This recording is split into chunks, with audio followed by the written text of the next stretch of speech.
Welcome back to our channel friends. मैं आप सबका अपने चैनल स्टॉक्स फॉर लाइफ पे बहुत स्वागत करता हूं। Welcome to STFL family day film. सब पता है कि शाम को हमारी एक वीडियो आती है स्टॉक फटाफट या फिर न्यूज़ फटाफट, जहाँ पे वीडियो एक चर्चा ने कौन स्टॉक में क्या न्यूज़ आ रही है और क्या बेस्ट बाइंग लेवल इमर्ज हो रहा है। इतना फ्रेंड्स अपने होमवर्क कर लेता हूँ। आपसे रिक्वेस्ट है वीडियो के एंड तक बने रहे, क्योंकि इधर पे ग्लोबली कुछ अपडेट्स आ रही है, फटाफट डिस्कस कर लेते। चैनल फर्स्ट टाइम होंगे सब्सक्राइब कर सकते हैं इस तरह क्वालिटी कंटेंट को सबसे पहले एक्सेस करने के लिए। Now without dealing any for time let's begin. इस बात की जाए डो जोन्स की, जी हाँ दोस्तों, आज हमें अच्छी खासी गिरावट देखने को मिल रही है। और दोस्तों जिस हिसाब से आज के दिन हमें भारतीय बाजार में एक प्रेशर देखने को मिला, यूरोपियन मार्केट भी एक अच्छा खासा फॉल देखने को मिल रहा था। और दोस्तों उस हिसाब से हमें अंदाजा भी था कि आज के दिन में डो जोन्स में भी एक अच्छी खासी गिरावट हमें देखने को मिल सकती है। और दोस्तों वही हमें देखने को मिल रहा है। इंडेक्स की बात की जाए तो कैसा आज हमें 2% के अभी के टाइम में डाउन देखने को मिल रहा है। और दोस्तों ऑलमोस्ट अगर आप देखें तो 700 पॉइंट के आसपास एक दिन में करेक्शन दिखा चुकी है। तो जी हाँ, अभी तक पूरे जो रात का समय है वो बाकी देखने को मिल रहा है। तो ऐसे इसमें रिकवरी भी आ सकती है, फर्दर डाउनफॉल भी आने की उम्मीद देखने को मिल सकती है। अचानक क्या हो गया कि अमेरिकन बाजार जो पहले से काफ़ी हमें भागता हुआ देखने को मिल रहा था, तो उसमें गिरावट हमें देखने को मिल रही है। जी हाँ, तो सबको पता है कि आज के दिन बहुत जगह पे आपने सुना भी होगा कि ओमिक्रॉन जो वायरस है उसका जो स्प्रेड है वो काफ़ी हद तक बढ़ता हुआ देखने को मिल रहा है। और नीदरलैंड पहली कंट्री है गाइस जिन्होंने क्रिसमस के टाइम में भी अपने लॉकडाउन को इम्पोज कर दिया है। तो जी हाँ दोस्तों, इससे बहुत सारी यूरोपियन कंट्री को शायद ये रास्ता मिल जाए कि वो आने वाले कल में अगर वायरस कंट्रोल नहीं होता है तो शायद दोस्तों इधर पे लॉकडाउन इम्पोज कर दे। और इसी फियर की वजह से गैस इकोनॉमी एक्टिविटी शायद रुक जाए, और इसी को लेके मार्केट इसको काफ़ी नेगेटिवली ट्रीट कर रहा है।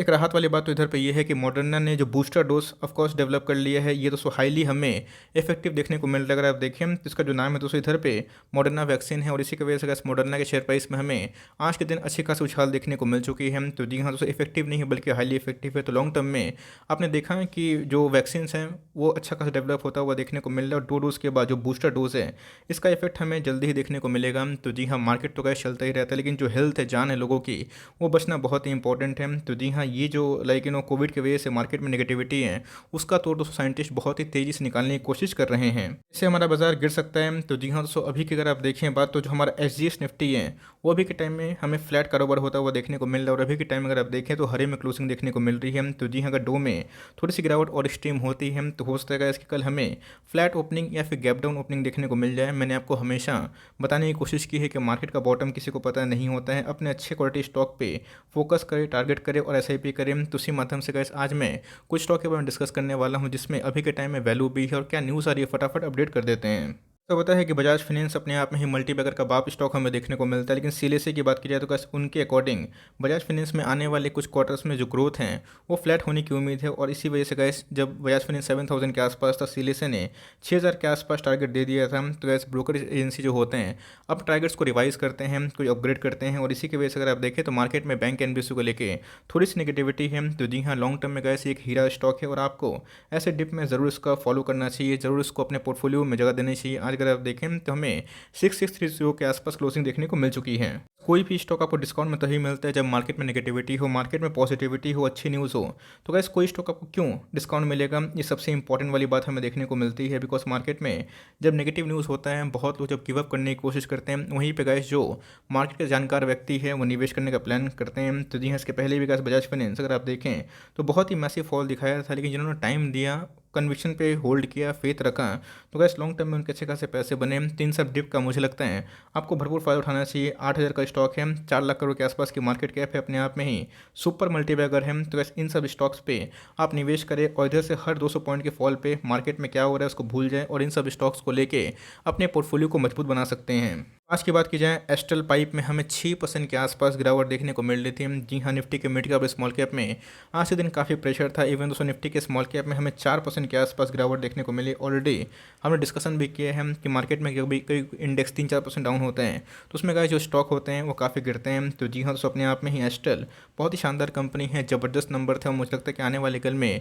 जो इनके नंबर से वो मोमेंटम गेन कर सकते हैं। बट अभी के टाइम अगर आप देखें तो आज हमें 7% के आसपास गिरावट देखने को मिल रही थी। जैसे हम लॉन्ग टर्म चार्ट पैटर्न देखते हैं, आपको समझ में आ जाएगा कि स्टॉक की ताकत हमें क्या देखने को मिलती है। जी हाँ, तो बहुत ही कम ऐसा मोमेंट आता है जहाँ पे ये सब स्टॉक में हमें करेक्शन देखने को मिलता है। जी हाँ, बहुत लोग तो रियल एस्टेट में निवेश करना पसंद करते हैं, बट मुझे थोड़ा सा इनके बिजनेस में डाउन साइड देखने को मिलता है, बिकॉज इनके ऊपर काफ़ी डेट का बर्डन होता है। बट जिस हिसाब से गैस हमें रियल एस्टेट में बूम देखने को मिल रहा है, तो पेंट इंडस्ट्री की बात की जाए, पाइप इंडस्ट्री की बात की जाए, इसमें आने वाले कल में अच्छी खासी डिमांड इमर्ज हो सकती है। अपने ऑल टाइम हाई से अगर आप देखें अच्छी खासी करेक्शन दिखा चुकी है, 42,000 करोड़ के आसपास की मार्केट कैप वाली कंपनी है। तो लॉन्ग टर्म में गैस ये सब कंपनी सुपर कंपाउंडर फिजर है, ये हो गए, बर्जर हो गए, आपको ऐसे डिप में दोस्तों आपको पोर्टफोलियो को ज़रूर रिबैलेंस करना है और चाहे तो उधर पे सीएमपी में भी एड ऑन डिप्स करके एस्टेल जैसे कंपनी को अपने पोर्टफोलियो में जगह दे सकते हैं। आज हमने देखा कि आवास फाइनेंशियल में एचडीएफसी लिमिटेड में अच्छी खासी फॉल देखने को मिली। तो जी हाँ, सो अगर बैंकिंग स्टॉक्स में या फिर एनबीएफसी स्टॉक में गिरावट होगी तो हमें कोई भी टॉप क्लास बैंकिंग में सेक्टर में या फिर एनबीएफसी में गिरावट देखने को मिलेगी। बट याद रखिएगा, एचडीएफसी बैंक सबका बाप है एचडीएफसी ग्रुप का, बिकॉज ऐसे बहुत सारे बिजनेसेस हैं एचडीएफसी ग्रुप के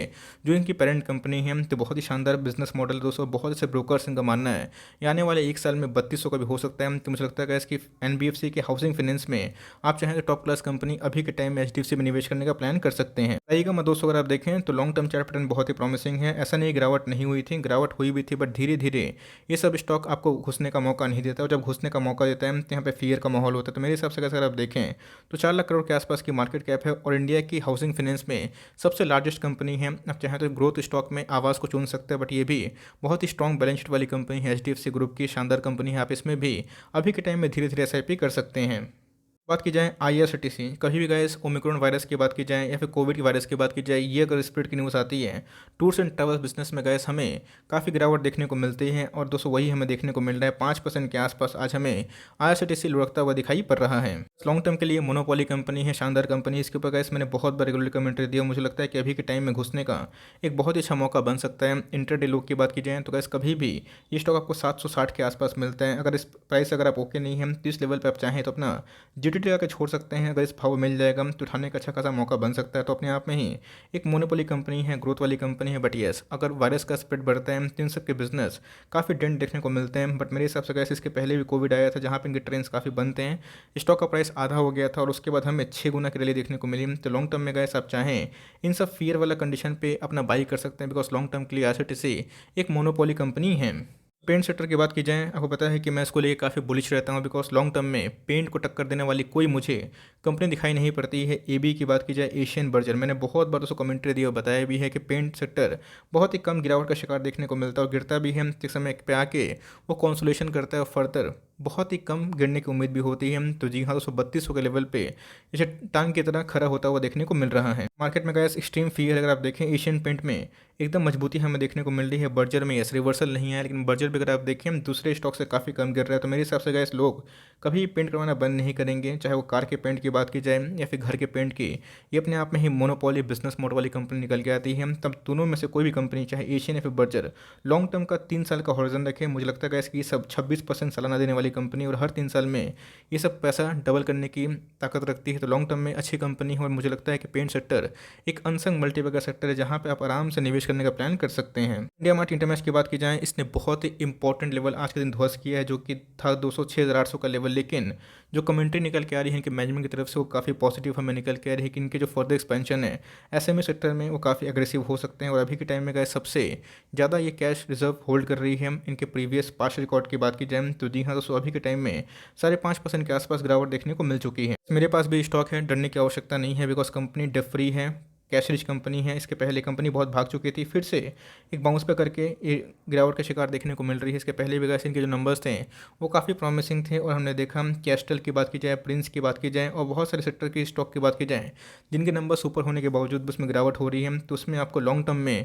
एक्मुलेशन करना है, डर के दोस्तों आपको मैदान छोड़ के नहीं भागना है। एप्पल की बात की जाए, ये बहुत ही मजबूती से खड़ा होता हुआ देखने को मिल रहा है मार्केट में, जहाँ पे एक तरफा गिरावट है। ये गैस 1100 के लेवल से बहुत ही कम हमें गिरता हुआ देखने को मिल रहा है, बिकॉज इनके अंदर काफ़ी ह्यूज ग्रोथ निकल के आ रही है। ऑलरेडी गैस आज के दिन में हमें 2.5% की ऑलमोस्ट गिरावट देखने को मिल रही थी।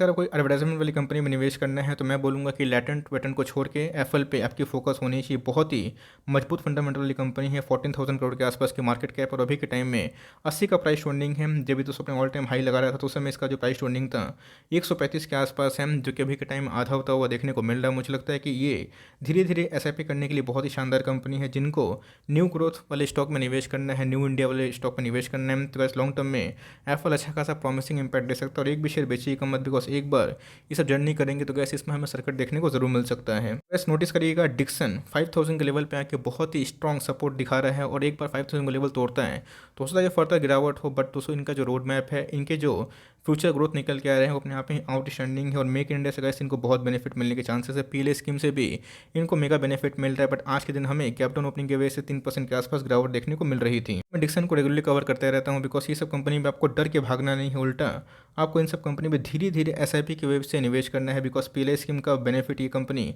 बहुत उठा रही है। चाहे लैपटॉप्स की बात की जाए, 5G स्मार्टफोन की बात की जाए, कंपनी सब में अपना मार्केट शेयर बढ़ा रही है, जिनके लिए बहुत ही लॉन्ग टर्म में प्लस पॉइंट है। शॉर्ट टर्म में गिरावट होती है बट लॉन्ग टर्म में जैसे रिकवरी होती है आपको समझ में भी नहीं आएगा दोस्तों। लॉन्ग टर्म में धीरे धीरे आपके प्राइस ही बढ़ते रह सकते हैं। डीमार्ट की बात की जाए तो लोगों की नेगेटिविटी से काफ़ी बचने की ज़रूरत है बिकॉज अपने आप में ही डीमार्ट एक ऐसी कंपनी है जो बिजनेस मोड क्रिएट करती है। रिलायंस के संग दोस्तों आने वाले कल में पूरे इंडिया में इनका ग्रोथ काफ़ी इमर्ज हो सकता है। इनके नंबर्स भी आउटस्टैंडिंग थे बट उसके बाद वैल्यूएशन को कंसर्न रखते हुए मार्केट ने बहुत सारे एनालिस्ट लोग डाउनग्रेड कर दिए थे, जिसकी वजह से अभी के टाइम में ये गिरता हुआ देखने को मिल रहा है, वरना तो हमें 5500 के ऊपर देखने को मिलता है। बट अच्छी बात है कि आपको लॉन्ग टर्म एकोमुलेशन का मौका मिल रहा है और आज के दिन हमें 2% के आसपास गिरावट देखने को मिल रही थी। फरवरी तक अगर एफएनओ का स्टॉक हो जाएगा तो हाई चांसेस हैं कि ये निफ्टी 50 का भी स्टॉक बन सकता है। जब से इनकी लिस्टिंग हमें देखने को मिल रही है, अगर आप देखें सुपर कंपाउंडर है, बहुत ही कम गिरता हुआ देखने को मिलता है, बट जब गिरता है तो लोग निवेश नहीं करते हैं। तो आपको बिल्कुल भी घबराने की आवश्यकता नहीं है। स्टॉक का प्राइस टू अर्निंग ऑफकोर्स महंगा है क्योंकि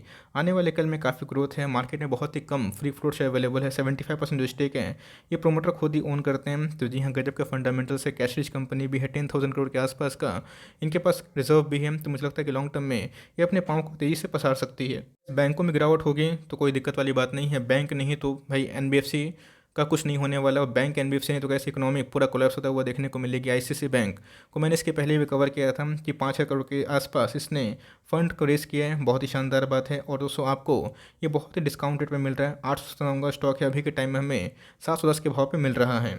मर्जी आपकी है, आपको अगर निवेश करना है तो टॉप क्लास बैंक में निवेश करिए, चाहे वो आईसीआईसीआई बैंक हो, एचडीएफसी बैंक हो, सरकारी बैंक में आप एसबीआई को फॉलो कर सकते हैं बिकॉज पिछले कुछ समय से एसबीआई के नंबर्स भी हमें क्वाइट गुड देखने को मिल रहे थे। तो मेरे हिसाब से अगर आप निवेश नहीं किए तो अभी के टाइम में धीरे धीरे एसआईपी की वजह से हर 20-25 पॉइंट के फॉल पे 1-2 स्टॉक डेली बाई करते रहें और धीरे धीरे अपने बैंक एनबीएफसी के पोर्टफोलियो को चाहे तो इन सब स्टॉक से मजबूती दे सकते हैं। दोस्तों मेरी कमेंट्री एसबीआई को लेकर भी वही है बिकॉज सरकारी बैंक में ये काफ़ी प्रॉमिसिंग बैंक हमें देखने को मिलती है, बट ऑल्दो आज के दिन हमें 3.5% के आसपास गिरावट देखने को मिल रही थी। कोविड पेंडेमिक आया था गाइस, ये हमें 150 के भाव पे, if I am not wrong, ये देखने को मिला था, बट उसके बाद हमें एक अच्छी खासी रिकवरी देखने को मिली। तो जी हाँ, अगर आप चार्ट पैटर्न देखें तो बहुत ही अप ट्रेंड में नहीं है, बट येस एसबीआई काफ़ी अग्रेसिवली काम कर रहा है और पिछले कुछ समय से गाइस एनपीए में भी इससे काफ़ी हमें कंट्रोलिंग देखने को मिला है। तो मेरे हिसाब से एसबीआई बैंक सरकारी बैंक में टॉप क्लास बैंक है, बट मैं बोलूँगा कि प्राइवेट सेक्टर बैंक पे आप प्रायोरिटी दीजिएगा और उसके बाद ही वो करो कोई सरकारी कंपनी में निवेश करना है तो पीएनबी या फिर कोई दूसरे सरकारी बैंक को छोड़ के आप एसबीआई पे धीरे धीरे एक्मुलेशन करना स्टार्ट कर सकते हैं। बात की जाए जुबलेंट फूडवर्क्स पे, मैंने थोड़ा सा आज के दिन एक्मुलेशन किया है बिकॉज आज के दिन मुझे जो भाव है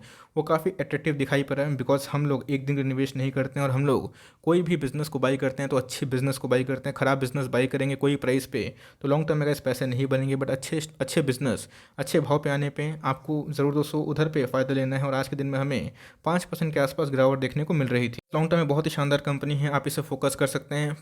4500 का स्टॉक है, अभी के टाइम अगर आप देखें तो 1200 के आसपास डिस्काउंट रेट में अवेलेबल है। आप चाहें तो इधर से अपनी एसआईपी को कंटिन्यू कर सकते हैं। हर 200 के फॉल पे अगर आपको पिज़्ज़ा वाले बिजनेस पे निवेश करना है, फूड एंड बेवरेजेस पे, आप इसे फोकस बना सकते हैं। बात की जाए बंधन बैंक में भी आज के दिन हमें भारी भरकम गिरावट देखने को मिल रही है। बंधन बैंक हमें 7.5% गिरता हुआ देखने को मिल रहा है। जी हाँ, तो कभी एक टाइम था जब बंधन बैंक को जब मैं ट्रैक करता था मुझे काफ़ी पसंद ये बैंक आता था, बट जिस हिसाब से इनकी एनपीए कंट्रोल देखने को नहीं मिल रहा है तो मैं बोलूँगा दोस्तों अभी के टाइम में आपको क्लियरली बंधन बैंक को अवॉइड करना है और एकदम go with the India top 3 largest bank जो इकोनॉमी को लेकर चलाती हैं उन सब पे मैं निवेश करने की राय दूंगा। इधर पे आपको मैं क्लियरली बोलना चाहूँगा बंधन बैंक से अभी आप थोड़ा दूर रहें बिकॉज एनपीए का इशू अगर थोड़ा सा मजबूत होता तो बंधन बैंक आने वाले कल में और भी टूट सकती है।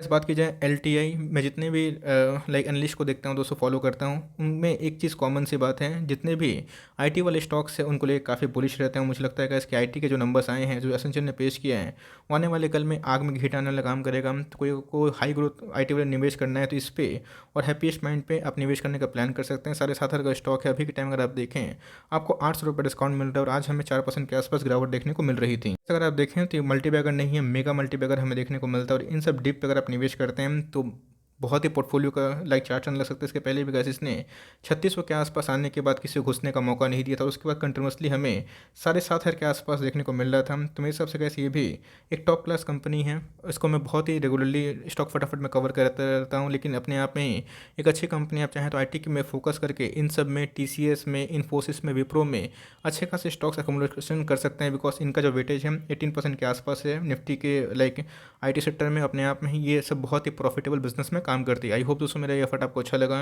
वीडियो अच्छी लगी तो एक लाइक कर दीजिएगा। चैनल फर्स्ट टाइम होंगे तो याद से सब्सक्राइब करना भूलिएगा। फर्दर कोई डाउट है उसको ड्रॉप कर सकते हैं, कुछ रिव्यू चाहिए उसका नाम भी ड्रॉप करना भूलिएगा। I would love to make a video on your demand guys. मिलते हैं जल्दी ही, तब तक के लिए bye. Thanks for listening friends, God bless you all.